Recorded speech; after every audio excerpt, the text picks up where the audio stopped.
ये बात आज से लगभग 200 साल पहले की है, जब पूरी दुनिया में धीरे धीरे ये खबर फैलने लगी कि कोई इंसानों का खून पीकर उन्हें मार दे रहा है। और वो दिन ज़्यादा दूर नहीं था जब ये खबर हमारे राज्य में भी गूंजने लगी। लोगों में ये खबर बड़ी तेजी से फैल रही थी। प्रेत जैसे डरावने लोग जिनके 2 बड़े दांत हैं, वो हमारे राज्य में घुस आए हैं। उनके बारे में ये भी वहाँ लोग कहते थे कि वो हवा की तरह तेज है। कुछ दिनों बाद ये बातें सच होती दिखाई देने लगी।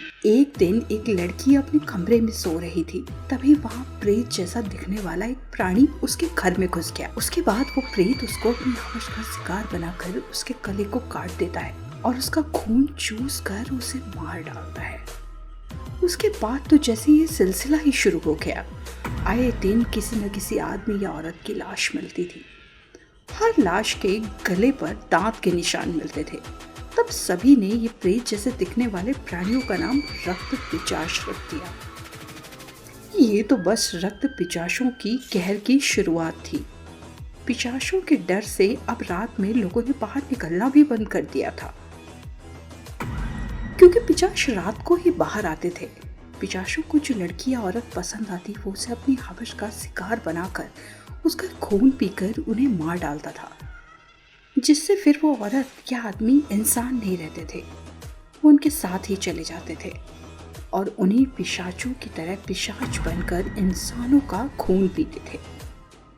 ये बात हमारे राजा को जैसे ही पता चली, उन्होंने इसकी तहकीकात करने के लिए अपने सिपाहियों को इस सच्चाई का पता लगाने भेज दिया। उन्हीं सिपाहियों के सेनापति, जिनका नाम सत्य प्रकाश था, वो बहुत बहादुर और निडर थे। उन्होंने राजा की आज्ञा का पालन करते हुए इस बात की तह तक जाने का विचार किया कि राज्य में अपना वेश बदलकर प्रजा के बीच चले गए और वहां उनको पिशाचों का खौफ और उनके कहर का पता चला।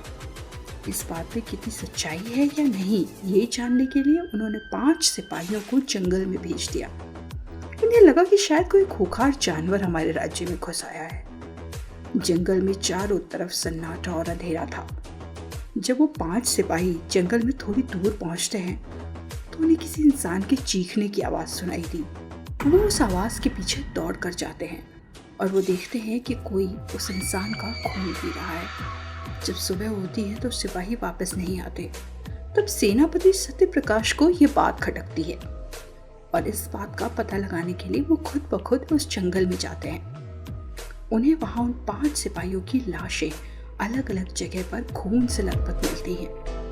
तब सेनापति को लगता है कि वो पिशाच शायद सच में है और वो इसी जंगल में है। वो घड़ी भी आ जाती है जब सेनापति सहित 25 सिपाहियों की जिंदगी और मौत का फैसला होने वाला था। रात होती है और सारे सिपाही छुपे रहते हैं। पिशाचों ने सिपाहियों के खून को सूंघ लिया था और वो जहाँ छुपे थे वहां पहुंचकर उन्हें मारने लगे। धीरे धीरे सिपाहियों में भगदड़ मच गई। तब सेनापति ने उन्हें अपने पास आकर एकजुट होकर पिशाचों से लड़ने के लिए कहा।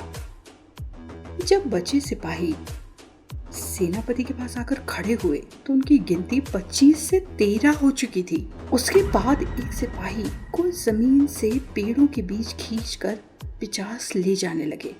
सेनापति ने तब सिपाहियों को पेड़ों से दूर खड़ा रहने के लिए कहा और कहा कि वो ऊपर ही रहें और अपने हथियार तैयार रखें। तभी 3 पिशाचों ने उन्हें उन पर सामने से हमला कर दिया।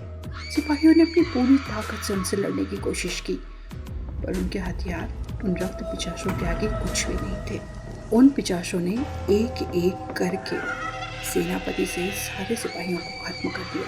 कुछ दिन बाद राजा ने इन पिशाचों का तोड़ ढूंढ लिया और फिर उन पिशाचों को मारा जाने लगा। धीरे धीरे पिशाच गायब होने लगे। पिशाच आज भी हमारे बीच इंसानों की तरह रह रहे हैं। वो समय आने पर ही बाहर आते हैं